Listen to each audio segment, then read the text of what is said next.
তুমি কি এই জগতের মধ্যে শান্তির তালাশ করছো? তাহলে তুমি ভুল করছো। হয়তো এই শান্তি তুমি তোমার পিতার কাছে চাইছো, মায়ের কাছে চাইছো, বা পিতামাতা ছেলের কাছে চাইছে, বা স্ত্রী স্বামীর কাছে, স্বামী স্ত্রীর কাছে, বা কোনো বন্ধুর কাছে, বা কোনো বান্ধবীর কাছে। তুমি এই জগতে যেখানেই শান্তি খোঁজো না কেন, যেখানেই তুমি শান্তি তালাশ করো না কেন, কেউ তোমাকে পূর্ণ শান্তি দিতে পারবে না।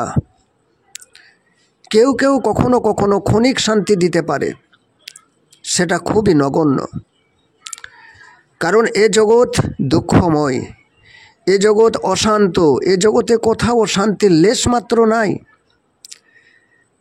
তাই শান্তির তালাশ না করে, এই বোকামি না করে অশান্তির মূলে যাও। এ মূল তোমাতেই আছে, তোমার আবেগে, তোমার আসক্তিতে, তোমার কামনাতে, তোমার বাসনাতে, তোমার আকাঙ্ক্ষাতে।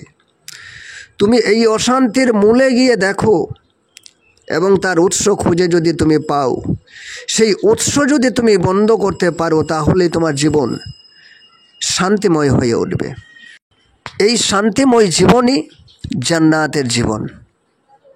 এ জান্নাত তোমাতেই রয়েছে, অনুসন্ধান করো।